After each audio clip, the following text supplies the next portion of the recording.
এখানে যা দেখতে পাচ্ছেন সব শুধু ভুট্টা আর ভুট্টা। হচ্ছে ভুট্টার সিজন।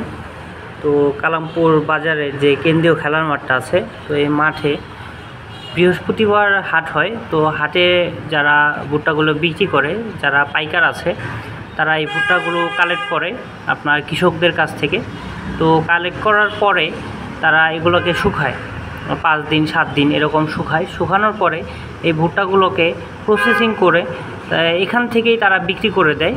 এই ভুট্টাগুলো নেয় হচ্ছে আপনার যারা বিভিন্ন ওই যে ফুড কোম্পানি এবং যারা ফিড আপনার মুরগি এবং গরুর খাবার তৈরি করে, তো বিভিন্ন বড় বড় কোম্পানিতে তারা নিয়ে যায়। এখানে দেখতে পাচ্ছেন শুধু ভুট্টা আর ভুট্টা। তো এই মাঠটা সম্পূর্ণই এখন ভুট্টার দখলে। তো যখন আবার ভুট্টার সিজনটা কম হয়ে যায় তখন আবার মাঠে প্রত্যেক দিনই খেলা চলে। এখানে অনেক বড় খেলার মাঠ এটা। আমি নিচে গিয়ে আপনাদেরকে দেখাচ্ছি।